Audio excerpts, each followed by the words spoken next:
people that are running late, so Greta says please be patient. Thanks.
Hi, good afternoon, everyone.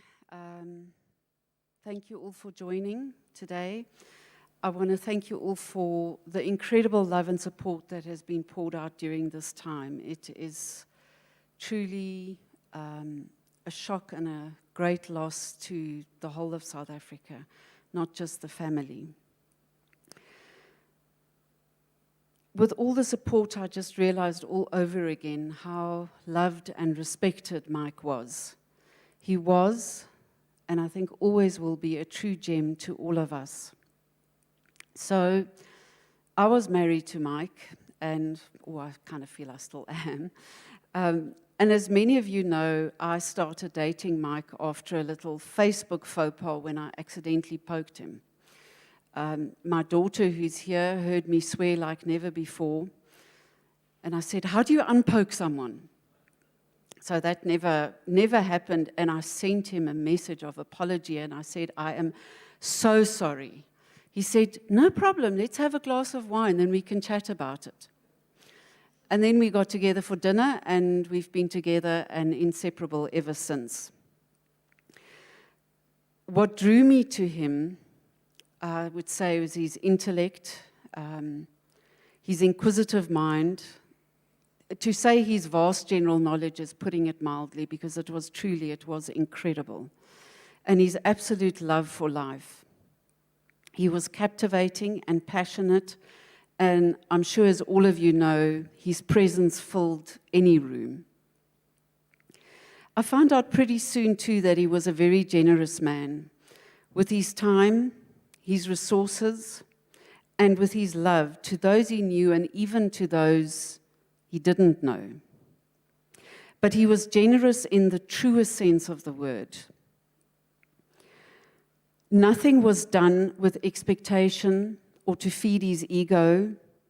He gave because he genuinely wanted to, and would often downplay your thank you with, "Don't worry about it."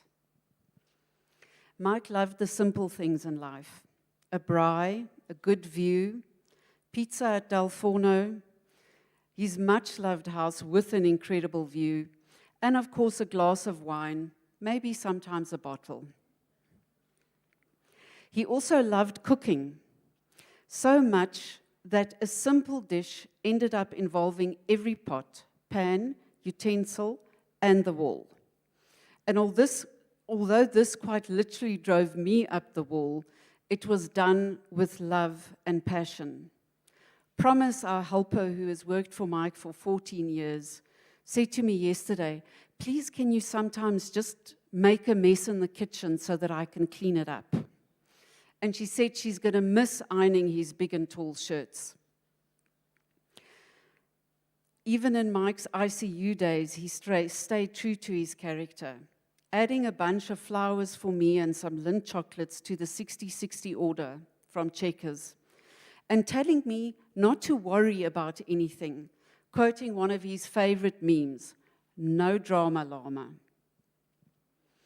During one of our last conversations, when he was battling to talk, I looked at him and I told him that I love him so very much, and that I know that he loves me.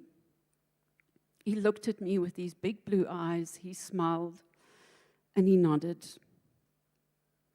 I'm so thankful for the brief time I got to share Mike on this earth. But I know he didn't just belong to me. He belonged to all of you and to South Africa at large. We have truly lost a gentle giant. Thank you.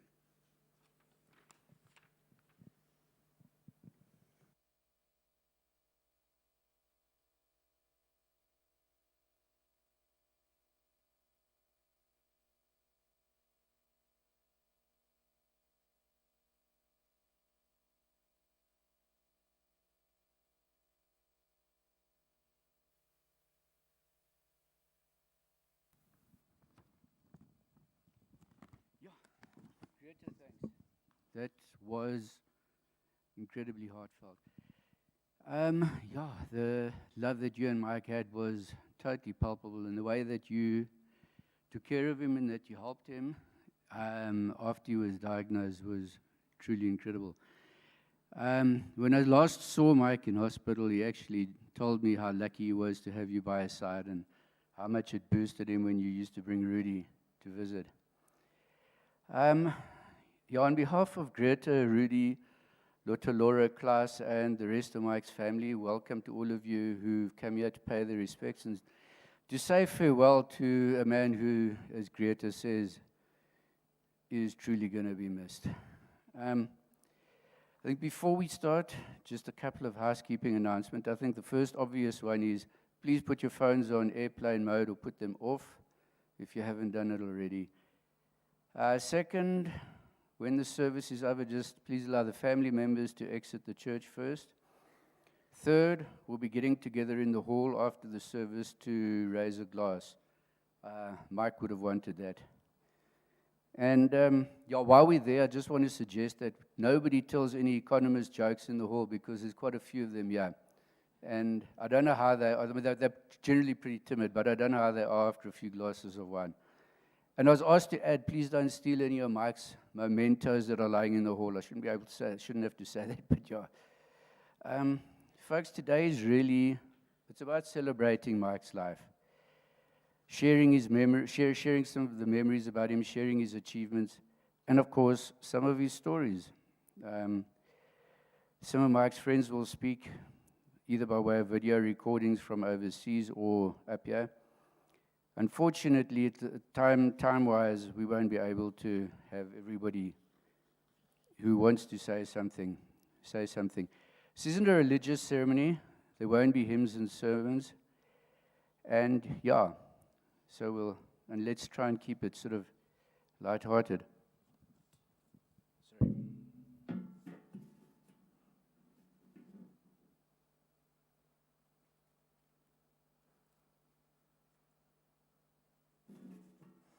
Sorry. I'm Gary. I've been mates with Mike since I met him at RAU back in '82. Now, in those days, he was a radio jock, campus radio jock. He was a bit of a nonconformist. Pretty much said what he thought needed saying, and to hell with the consequences. 40 years later, he became one of the country's top economists and most respected economists, who was somewhat nonconformist and pretty much said what he thought needed saying, to hell with the consequences. Now, the first person who's going to come up today and chat is Davy Root. I don't think Davy needs any introduction. Davy was very close friends with Mike since the 90s, and I'm glad Davy could be here today because just the other day he was trying to get out of Russia thanks to some kind of bureaucratic mess there. Davy.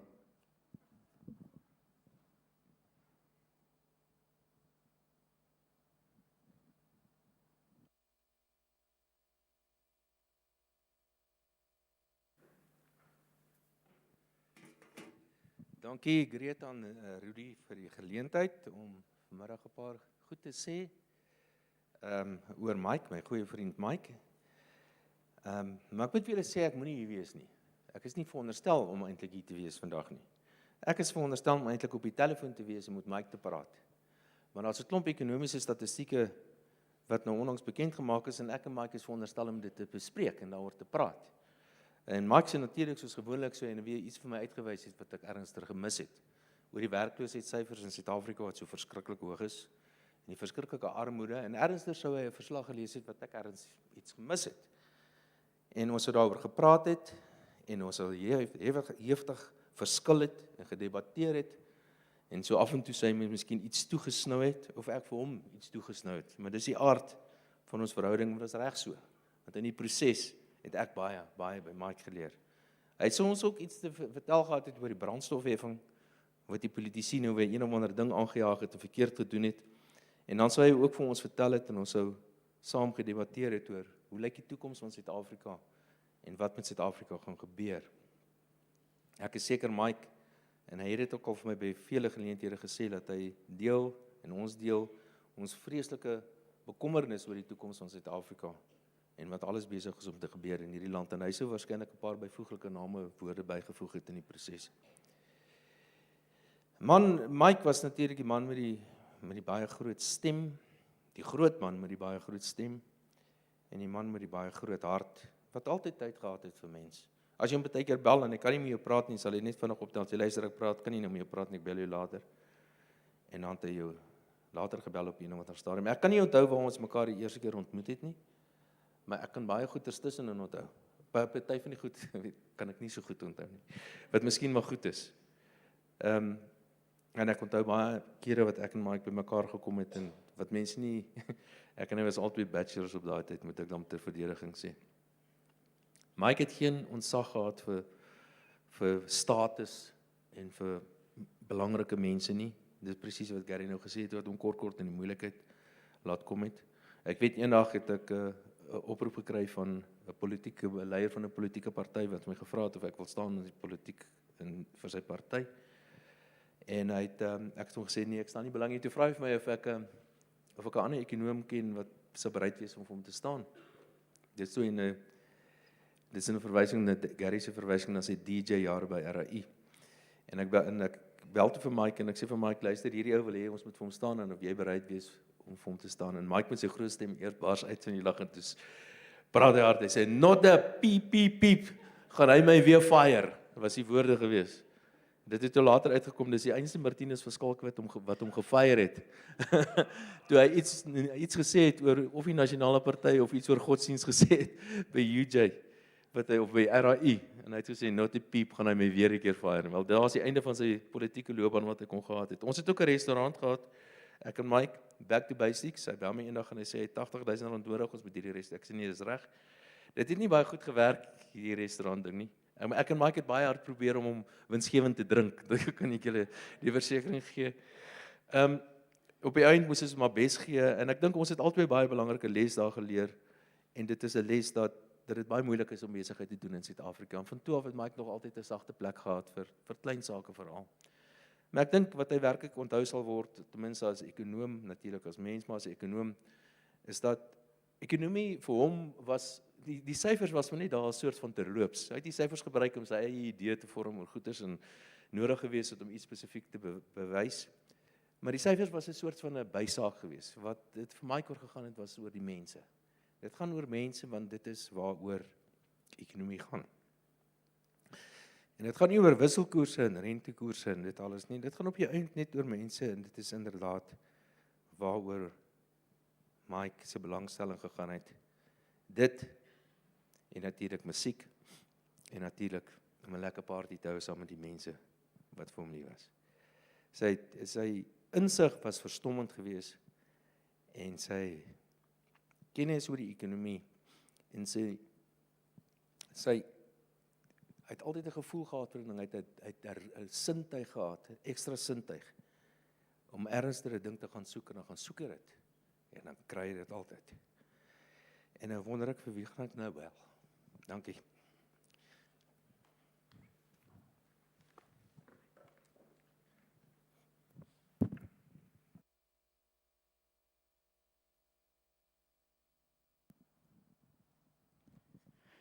Thanks, Davi. By the way, I found a photo from the 90s the other day of you and Mike dancing around the pool at his old house. I don't know how much you're willing to pay to get it, to stop it going public, but yeah. From the messages and the tributes and the obituaries and so forth of the last week, as Greta said, it's clear just how much Mike was loved and respected. And I don't think it's really surprising because the guy never really changed.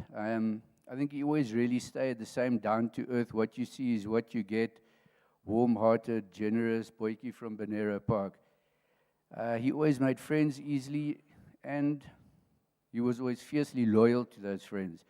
There was nothing Mike wouldn't do for a friend. And if you wanted him to write you off as a buddy, you had to do something truly bad.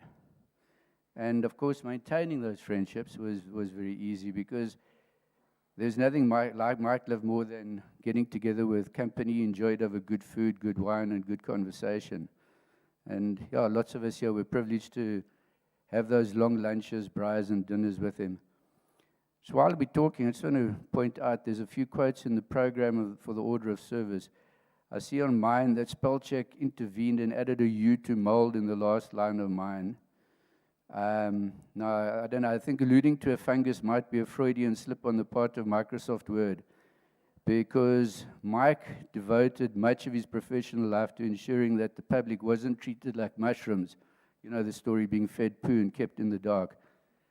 But yeah, just ironically, he did have a weakness for Spurs crumb mushroom starters. Next up is a video clip from some old friends, Kees and Marlies Faber. They would have been here today if they weren't in Riyadh, where Kees runs an opinion polling center for the Saudis.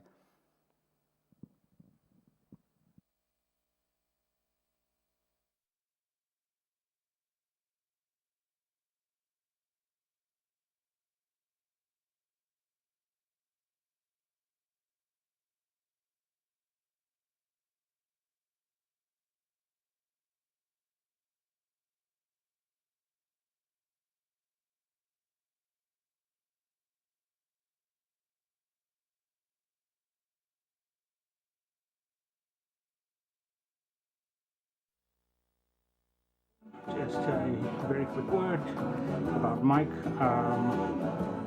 What can I say? One of the greatest stories is many years ago, probably about 25, 30, when we had our first company. We had a very interesting business dinner, which I recall was there somewhere around the center there in Randburg. And what we ordered was this great crab curry.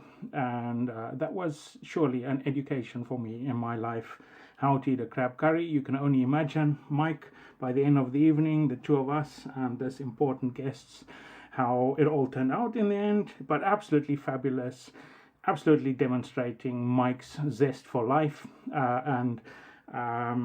Certainly we repeated that many times. I recall Ocean Basket in the Strand. I think Grassa was the wine, prawns always, and certainly other story at Mike's house where he had a pizza oven is what we, the fabulous times we had over there. Anyway, just a quick note to say, thank you so much, Mike's. Thank you so much, Greta and Rudy.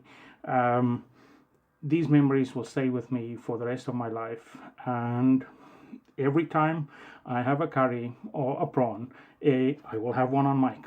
Thank you.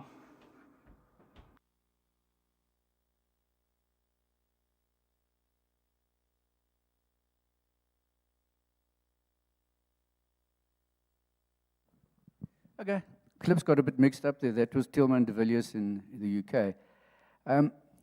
Davy made the comment that if economics was music, Mike was a rock and roll superstar. Now, until Mike and Davy, I'd never imagined that an economist could become a celebrity, but it happened. And as Mike got more and more well known, you'd be in a mall or a restaurant with him, people would come strolling over to chat, they'd ask him questions, or just shake his hand. And Mike being Mike, he always obliged. It didn't matter what kind of mood he was in, he would always give them time. And sort of over time, then basically, I think all of us who his friends got used to this happening. So when a bunch of us went to the Bruce Springsteen concert back in 2013, it wasn't really a surprise when we were waiting to get into the stadium and people came up and started chatting to him and shaking his hand. But I think what totally blew my mind was when this group of young guys came over, shook his hand, told him how much they loved his work, and posed for selfies with him. This while Bruce Springsteen was performing on stage. Really. I mean, it was like surreal. Talking of well-known people, I think we all know who Cobus Bester is and Cobus's background. He also had a long association with Mike, and like so many others who dealt with Mike, became his friend. Cobus.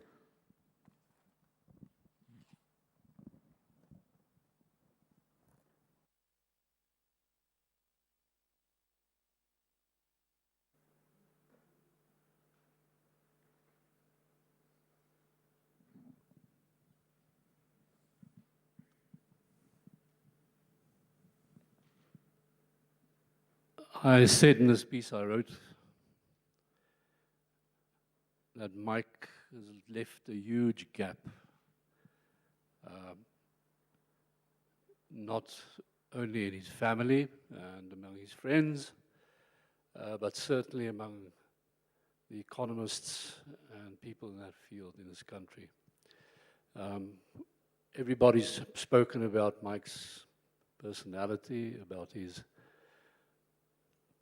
larger-than-life image that he had. But I'd like to talk about Mike as a journalist's dream, and I see some of my colleagues out of journalism. Some people are simply more approachable than others, more available. This isn't criticism, but to have somebody like Mike, and I must say my friend Davy at the back there, is a journalist's dream. To have somebody who can give you all the facts, give you all the interpretations, the explanations in language that anybody can understand. And that's what Mike loved doing. And what made him valuable to any journalist, especially a lazy one, was that Mike would give you everything you needed or should know, no matter what you asked him.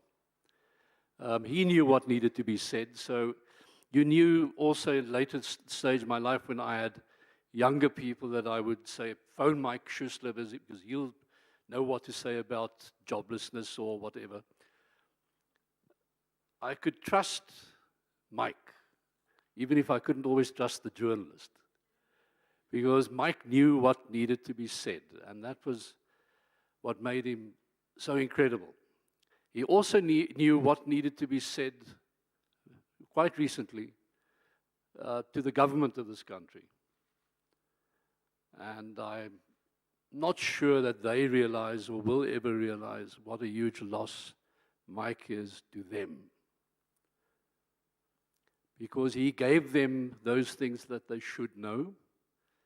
He was brutally honest sometimes. And the last time I spoke to Mike, he said, it's actually, people should wake up to the fact that the government of this country does not care about what the people, the poor people at the bottom are suffering. That's not what it's about. And he wrote that as well. I'm sure some of you might have seen that also. So we need people who can, this cliched expression of speaking truth to power. There are some people in our country and have been in our country who actually did that. And Mike was one of the best. And we're going to seriously, hugely miss him in doing that. As a friend, well, Darby said it, other people have said it. The words that spring to mind are things like warmth and sincerity, and this gregarious bear of a guy who, no matter where or when you bumped into him, was always ready for at least a conversation, a short chat. If you bumped into him at Del Forno, have a glass of wine, have a chat, talk about things. Mike was always available, and he was bitterly loyal, as somebody mentioned earlier, and I learned that at my cost, I'll admit that. He had another friend who sadly is also not with us anymore, and honestly, it wasn't somebody I liked particularly. So I had a few words to say about this person once, and Mike tore a strip of me in the most gentle way, but I knew when I left there that Mike's put me in my place. But that was done, and then it was over. And when we saw each other again, we kept on doing what... He didn't carry grudges. He didn't stay angry at people. He was an amazingly generous person with himself. So, Greta and Rudy, he loved you immensely. And he was incredibly proud of you. So we'll all miss him, but we'll all have a glass of wine later and in future, and we'll have beautiful stories about Mike. And I think most of the times when we think back on him and remember him, it will be with a laugh and a glass. Thank you.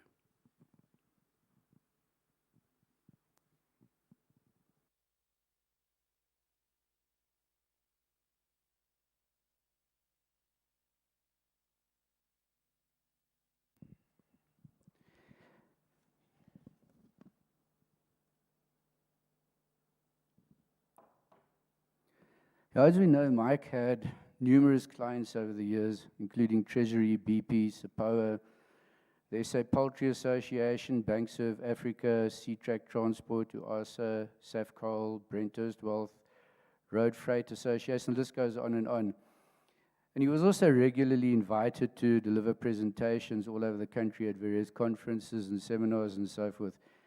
But through all of this, I know from chats I had with Mike that he always used to look forward to those trips he had to Namibia and his interactions that he had there with Salim O'Hay, who was an economic analyst and MD of High Economic Intelligence in Namibia.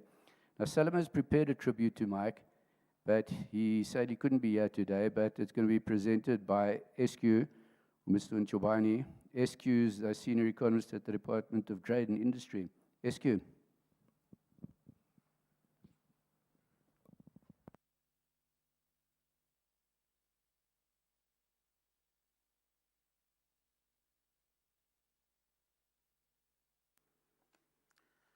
Afternoon, everyone. As we gather here today to say goodbye to Mr. Hans Ulrich Schüssler, I would like to say a few words about him today as my personal tribute. Mike was my mentor, a friend, and an inspiration.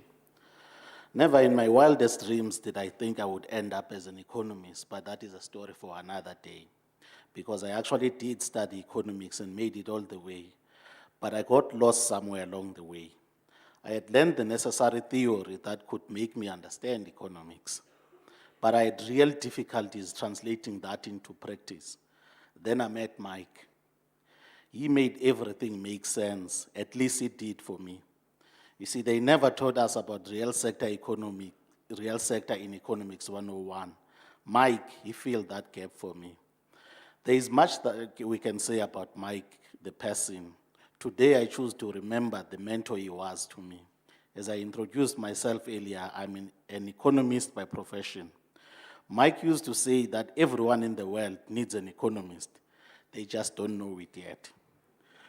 I started with Mike as an intern after I ran an advert on the notice boards at the University of Johannesburg in 2006. Even at the time, I knew Mike was perhaps the best economist in the land.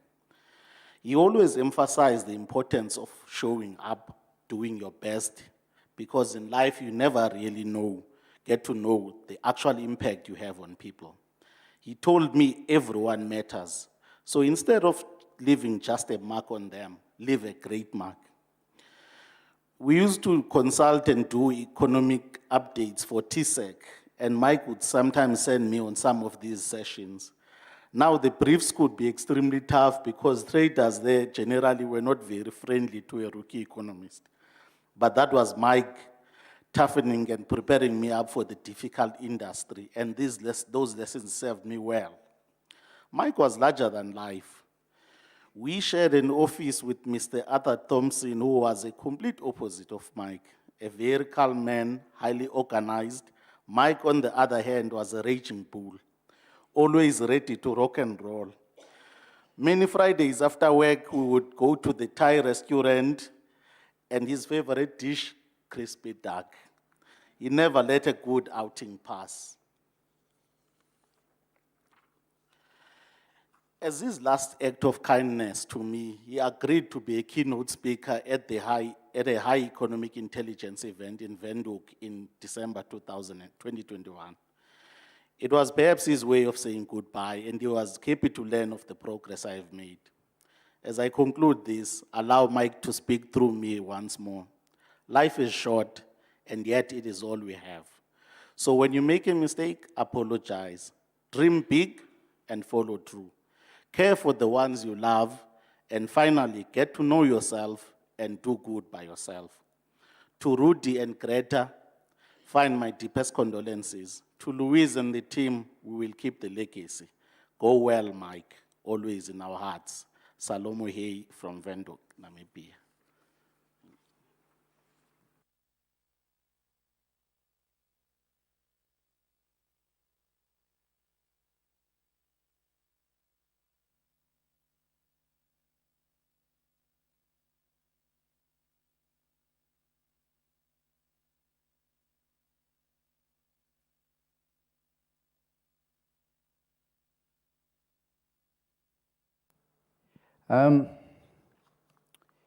Yeah, I've got a letter here to read out from one of Mike's old schoolmates. It says, Dear Greta, I first met Hans Ulrich Schüssler when I came to Becker Primary School, the beginning of Standard 5, grade 7. I remember the very talkative boy always telling me how he was going to build aeroplanes. He was never annoying and rude like some of the other boys, always friendly, always smiling. In high school, we had German together. Hans was very good at maths, but oh boy, languages wasn't his strong point. Fridays, we had German games. We had to stand in a row when the teacher, Mr. Engelbrecht, would give us the Afrikaans name, and then you had to translate it into German. If one was incorrect, you'd get a very hard slap in the hand with a wooden ruler and move back to the end of the row.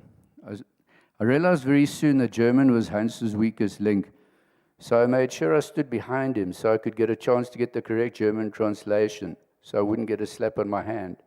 So in other words, Hans was my shield in the German class more often than not, and I will always remember that. Kind regards, Alter Suttel, van der Wald. Alter, you, yeah. Just as well. We had a few questions for you. We're going to chat after this. Okay. Patrick O'Leary is the managing editor of Fleetwatch magazine, and he got to know Mike through his involvement with the trucking industry over the years. Patrick.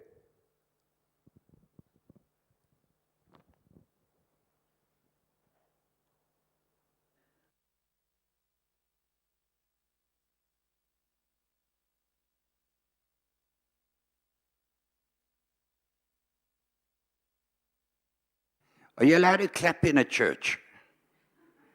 I just wanted to clap for all those wonderful things. Hey, should we give them a clap? Mike would love it, eh? Yeah. I just wanted to clap. Mike would love it. He'd hate to just sit, he's seen there and say, yeah, Mike, what a legend, eh?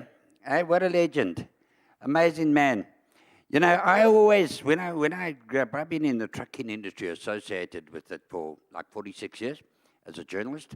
And we never had much to do with economics, Darby. We didn't have much to do with economics. It was about product and moving goods and all. We didn't realize that the trucking industry was part of an economy. Today, it's the wheels of the economy, you know. By the way, the government doesn't realize that yet. But, and then I always used to think we were out of touch with the economists. What was the economy? Do you remember? I grew up on Louis L'Amour books, cowboy books. Remember them? And John Wayne. And the economist was always that little stooped oak in the black suit with the bowler hat, writing notes as he'd going down. That was my image of an economist. Darby, sorry, but were you? Yeah, sorry, but that was the image. It's changed, so it has changed. And then I met Mike. And I was expecting this sort of wimpish guy, you know. I'd read his columns, I'd read his comments, I listened to him on radio, he was really brilliant. I call Mike the economist for dummies. You know those books? And because he simplified things, and you've all heard that. And yeah, I saw this big guy. He was nowhere near like what I expected. Big bushy eyebrows. I was going to have a haircut today, and I thought, no, I'm going to leave it like this for Mike. And big bushy eyebrows. And he loved these jerseys. I don't know if you bought them at Pep or Jet stores or the informal sector there by Zandspruit, you know. You get them, you can get good prices of those there. And he had that jerseys and those funny jackets and the big bushy eyebrows. and his pants. Whoever he had do his pants must never go into tailoring, because they used to sort of start here and then flow down, and then gather at the knee, and then rush down to his shoes, cover his shoes, and he'd wipe the floor wherever he went. So he could get a job as a floor cleaner just by doing his job, by clothing. He consulted to everybody, didn't he? Eh? To the most, to business, economy, on everybody. He knew everything. But I guarantee you, he never consulted to a fashion house. Right? Did he ever? Of course, they wouldn't let him through the door. He has this brilliant mind, this genius, this unbelievable man of truth. They would have thought he has come for a food parcel if he had gone to a fashion house. And that's what I loved about Mark. No airs and graces, just a brilliant mind housed in this big body who didn't give a damn about fashion or anything like that. He gave a damn about the truth. He used to filter through everything. And, you just said that, one could always, as a journalist, check with Mike. Now, I was just roaming around. I've never seen so many tributes to a guy, all over the internet. It's mind-boggling. I don't know if you had time to wander around. Go there. Just type in Mike Schüssler. It's all over the place. And then I came across one that really got my interest. And it was called Latest Celebarticles. Now, that's a word on celebrities, hey, yeah. Celebarticles. And there was Mike Schüssler. Now, and they said he passed away, had a day, tried everything. And then it's about net worth. And I thought, I want to see how much he was worth. Hey? He tells us all how much the economy is worth and how much. I want to see how much Mike could really worth. It says here net worth, assets, all types of things. Married, Greta, got your name right? By the way, he was straight, hey? Okay. If anyone had any doubts, it says here on this very reliable website. Hair color white, eye color gray? No, huh? Yeah, okay. But ethnicity. You see, Mike was so good. He used to break down big words. My big word is marmalade, And ethnicity, whatever that means. Not applicable. Age, by the way, wasn't applicable. It's not applicable. Okay, it's age. Relationship status, married, and he's married to you, Greta. But now, explore net worth, and I started getting excited. I've got a big surprise for you. I've got a message. You are loaded, China.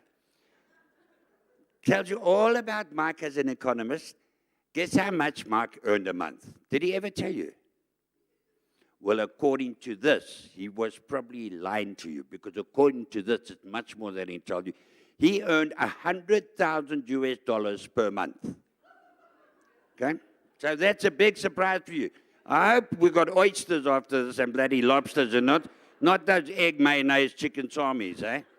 Okay, because you loaded. Mike has done this, boy.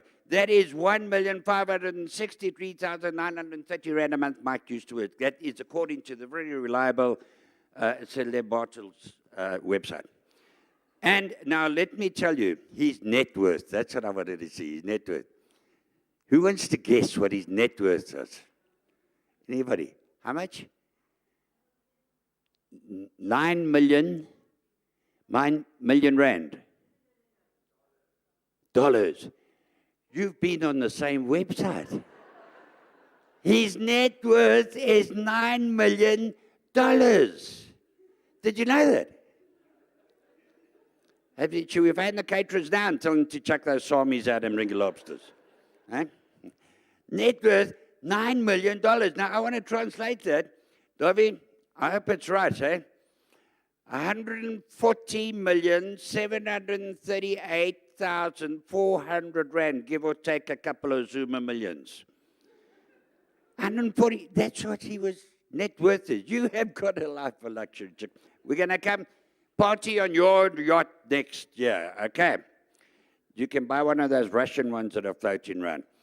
Okay, and then at the end of all that, guess what?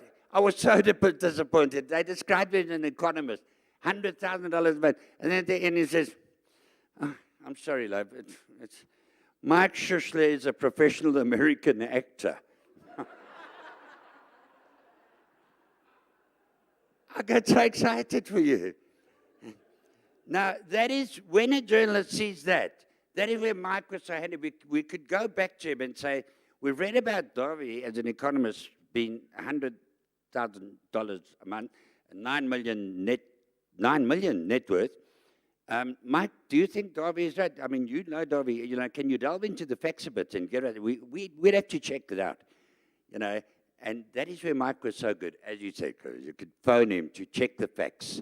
You could phone him to make sure you're on the right route as a journalist. And on the trucking industry, when he got involved in the trucking industry, it was wonderful because we never really linked the trucking industry, which is critical to the economy, to economics in it, really. And the guys would, you know, lorries, man, run a lorry, get a driver and ray. And he got involved with the C-Track Freight and Transport Index in 2019, but he got involved a long time before that. And him and I used to have chats. And you know, when I first met Mike, I went up sort of in awe. And he was listening to me tell my stories. He was asking me questions. He was so humbled, and I was humbled by that, because I didn't expect it. This man had an aura about him, and I was very humbled by that. And we became good mates. You know, yeah, we used to talk on the phone. I checked facts with him and all that. But what I loved about him was the C-Track Index. It's given the...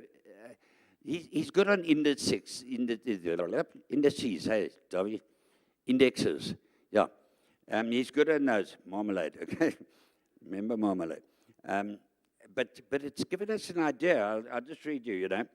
Since its inception, it's become an economic indicator and performance gauge of the South African logistics and supply chain industry. Now, this is so important because I don't want to get into politics, okay? Don't want to get into politics. They haven't got a clue about that sector, and it's so vital. They don't have a clue about it. They sit and they pontificate without any facts. And this is where guys like Mike were just so critical to this country. Darby, all your economists, any other economists here? There we are. What's your name, sir? Okay, well, you're critical to this country. You've got to take over from Mike. He'll cut with Darby afterwards when we're having lobster. Okay. And you've got to be straight.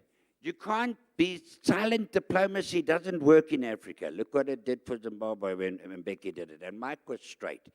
I won't be much longer. I want to just, you could go on talking about this great man. Hey, I want to read you something, and Mr. Ritt might, I think he was at this meeting because it's not mine. It's from a place called Tech Central in December 2009. Eskom, we've heard all about, and we've all seen the bat. I want to read this to you. This was Mike. Sparks flew at an electricity conference on proposed tariff hikes on Thursday, with an economist, guess who, confronting a senior Eskom manager on his claim that its prices were really not that expensive. Economist Mike Schüssler took the stand and questioned numbers presented by Eskom Chief Officer for Generation Brian Damies. He then accused the government of wanting to be in this Marxist socialist, I can't say that in the salad hall, you know that stuff that dogs leave around?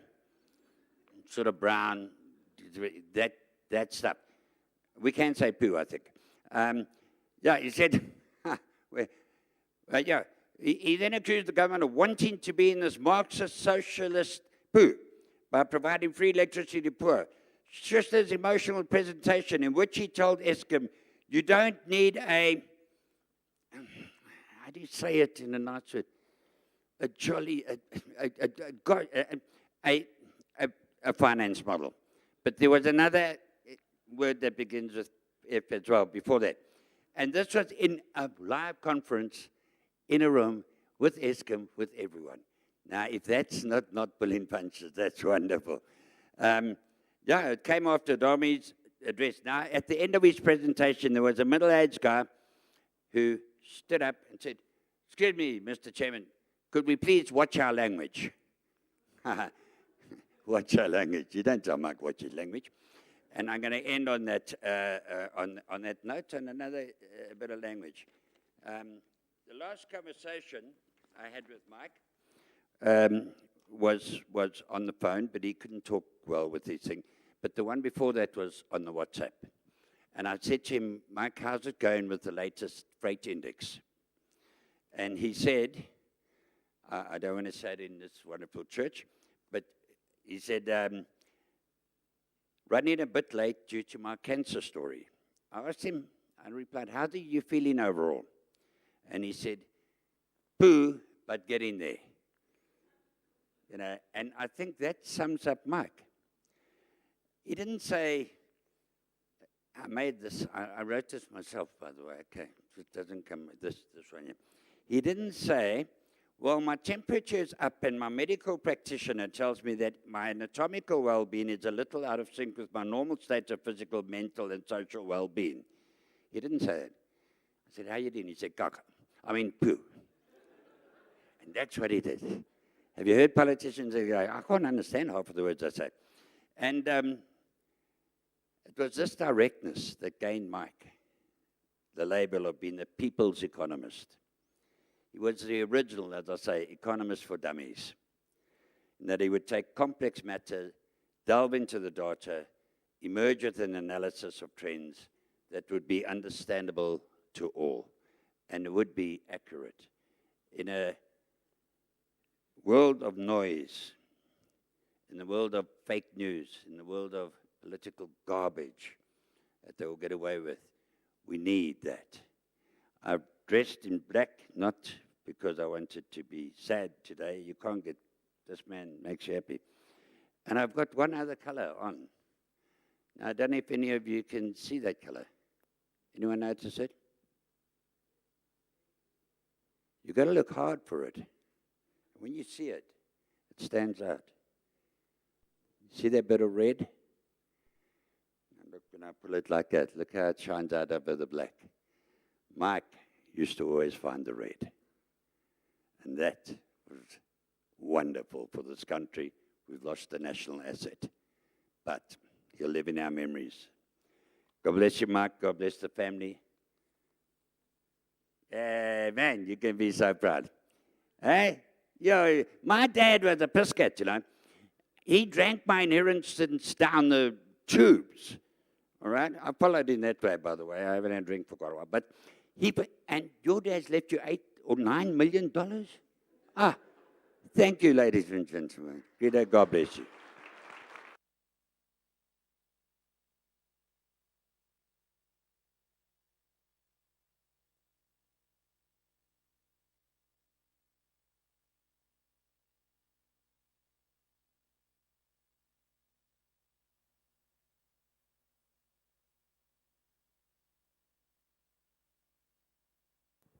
Patrick, if that magazine of yours ever goes bust, you can always do stand-up comedy as an alternative career. Another large and warm-hearted fellow, Dirk Ace, who's a mutual friend of Mike and myself. Dirk decided a couple of years back that he was going to sell his law practice and buy a restaurant in Napier in the Western Cape and set up practice in that area. Dirk is here today, and he wants to say something about Mike.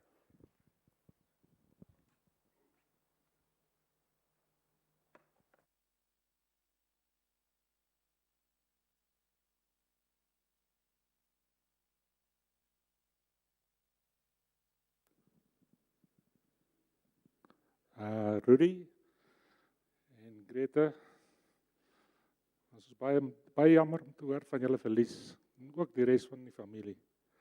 Ons het baie saam gekuier, en Mike was 'n besonderse mens gewees. Ek wens nou, ek het nou dieselfde karakter gehad as die vorige spreker, en dan kon ek nou al die stories van Mike nou hier uitgehaal het, van al die etes, en die kuiers, en die musiekkonserte, en die parties in sy huis in Newlands. En dit was baie lekker gewees al die jare. Nou, soos Gary gesê het, ek bly nou daar. Wel, ek net sê van Gary, ek en Gary en Mike se ding was die musiekkonserte. Hulle het, Mike het altyd 'n taxi bestel, dit was in die dae voor Uber. Dan het ons nou daar by Gary se huis bymekaar gekom en dan het ons nou eers 'n paar drankies geneem. En dan het die taxi nou ingekom, groot taxi, dan sit ons nou agter soos lords agter in die taxi. En dan ry ons nou na whatever, of dit nou Jethro Tull is of dit nou Foo Fighters is of wie ook al, dan gaan kyk ons die en dan gaan woon ons die musiekkonserte by wat baie lekker was. In elk geval laat ek nou kom by my storie. Die storie wat ek u wil vertel is 'n baie eenvoudige storie van Mike. Maar dit is iets wat dis 'n voorbeeld van die impak wat hy op iemand se lewe kan hê. Ek so 'n paar jaar gelede hierso in 2015 toe besluit ek en my vrou ons is nou gatvol vir die stad. Ek lê in my bed dan hoor ek daar onder by die engine garage, skiet die ouens met die AK-47 beroof hulle die bank. Ag die garage. Hulle het my vrou gehijack in ons driveway, alles, daai dinge. En op daai stadium het ek 'n bietjie regswerk vir Mike gedoen en toe besluit ons, ek en my vrou, ons gaan nou alles verkoop, die besigheid verkoop, huis verkoop, alles, ons gaan nou Oeverberg toe trek. Die Oeverberg, want my familie kom van daar af oorspronklik. In elk geval, ek sê dit toe vir hom, na ons nou daai besluit geneem het, sê ek vir my, Mike, ons gaan nou trek. Hy sê vir my, Dirk, hoe gaan jy nou, wat gaan jy nou doen as jy nou daar kom? Ek sê nee, ek gaan maar weer 'n praktykie daar oopmaak, maar nie weer so groot praktyk nie, 'n klein praktyk. Net 'n paar niche tipe van goeders doen. En 'n gastehuis en 'n restaurant en sulke goeders. Hy sê vir my, maar waar gaan jy kliënte kry? Jy ken nou niemand daar nie. Ek sê ja, nee, dit is so. Hy sê vir my, nee man, nou en ons praat 'n paar keer oor die ding en op 'n dag daag hy daar by my kantoor op. Sy kantoor was nie ver van my af nie. Daag die man nou op. Hy sê nee, hy het nou gedink oor die saak. Ek sê ja. Hy sê nee, hy gaan afkom soontoe. Ek moet dit nou net reël. Ek moet nou gaan as ek daar kom, moet ek met iemand gaan praat en dan moet ek 'n breakfast opsit. En dan gaan hy afkom en hy gaan 'n speech kom hou en dan gaan hy my nou bekendstel aan al die mense. Ek sê vir hom nee, dis reg. Hoeveel gaan dit kos? Hy sê nee, dit gaan jou niks kos nie. Ek sê vir hom nee man. Ek weet julle ouens vra fooi vir die aanbiedings en goeders wat julle doen. Hy sê nee, hy gaan niks vra nie. Ek moet dit net reël. Nou ja, ons trek toe nou af soontoe. En ek reël toe nou die ontbyt. Ek gaan na die koöperasie toe na hulle makelaars afdeling toe en hulle nooi 'n klomp mense daar 150 boere en besigheidsmense op by die ontbyt, want hulle hoor nou Mike kom. En nou Mike het my daar voorgestel aan die mense en gesê, hier is nou my vriend Dirk, en asseblief julle moet hom nou ondersteun, en hy het die praatjie gehou, en dit het geweldig goed afgegaan en die mense het lekker geëet. En dit was 7 jaar terug. Gistermiddag sit 'n ou in my kantoor daarso, en hy sê vir my, "Haai, jou vriend Mike is dood." Ek sê, "Ja." Hy sê, "Gaan jy na die begrafnis toe?" Ek sê, "Ja, ek gaan." Hy sê, "Dis baie jammer." Toe besef ek weer, daai ontbyt wat Mike daai dag gekom het, wat hy nie 'n sent voor wou gehad het nie, het 'n geweldige impak gehad op my besigheid. Want na daai ontbyt het die mense gestroom na my toe, dat ek hulle regswerk doen. Wat hy daar gedoen het, is hy het sy bekendheid gebruik om sy vriend te help en nie sy eie beeld te blaas nie. So onselfsugtig was Mike gewees. Is dit nie wonderlik nie? Hy was great. Hy het al hierdie goeders gedoen vir sy vriende. Dit het nie vir hom ge-worry oor homself nie. Hy was bereid om op die vliegtuig te klim, op sy eie onkoste, daar te bly, die ontbyt te hou, te praat met die mense en my te bemark, in plaas van om homself te bemark. Ek ry in die oggende, ek werk toe, dan luister ek vir Dawie, 7:15, En dan in die middag, dan ry ek weer terug. RSG luister ek vir Ryk van Niekerk. En dan Saterdagoggende, want daar, jy kan niks anders luister daar so in die Oeverberg, daar is nie ordentlike radiostasies nie. Die beste is RSG. En Saterdagoggend toe ek nou daar by die skape, besig is om die skape te werk, toe luister ek na RSG en Derek Gardner is op, en hy sê, yes, daai Mike, hy sê, party mense los diep spore in die lewe. Hy sê, maar party mense laat snel weer agter. Nou Mike het snel weer agtergelaat. Dit is die impak wat hy gehad het op ons almal se lewens. En dan het hy ook nog bygevoeg, hy sê, Mike, ons weet almal van Mike se kennis oor die musiek. Hy sê, van hulle omroepers daar by die SAK, as hulle iets van musiek nie geweet het nie, het hulle vir Mike gebel. En dit is ook wonderlik.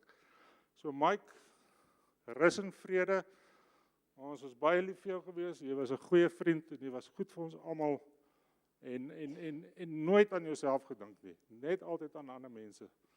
Baie dankie.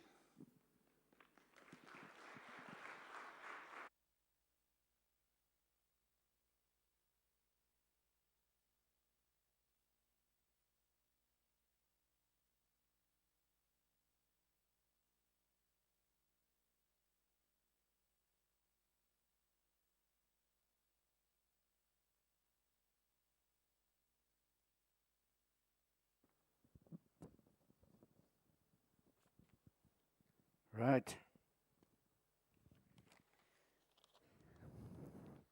Yeah, I think it's pretty clear what we've heard today, what we've seen in the media, mainstream and social media in the last week, aside from Patrick's story, is just how much Mike has affected so many people so profoundly.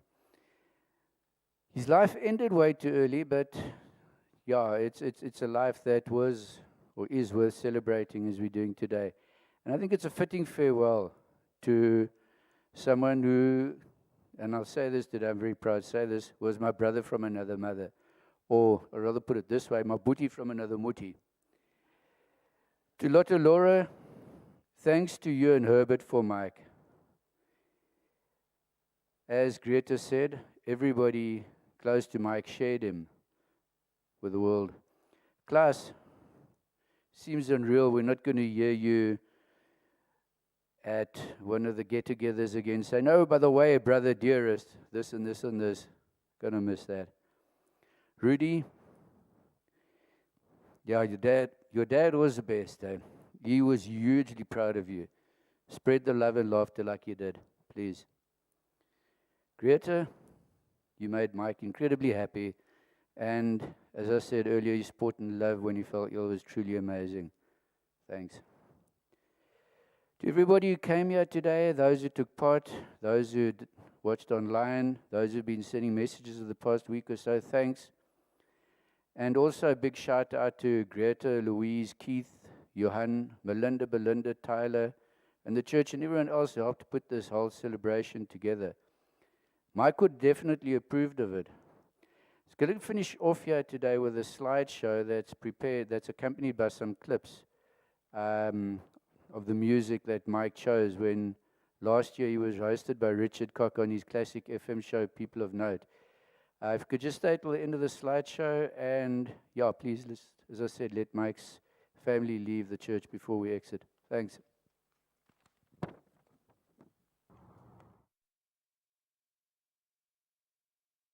The friends and family.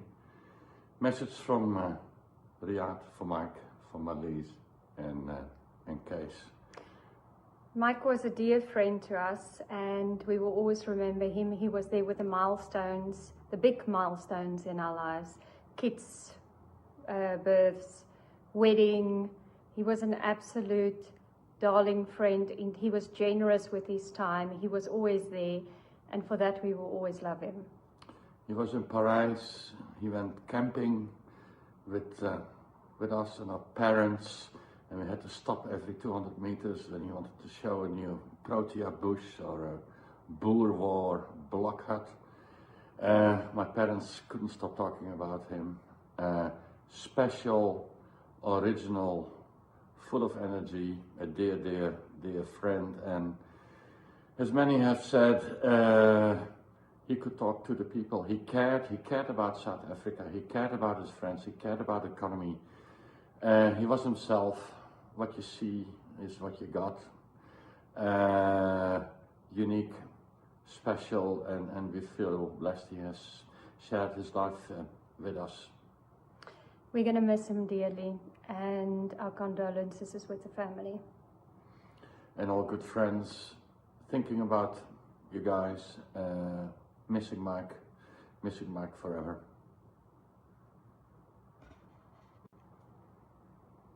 Hello, great.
Wat is dan een skip?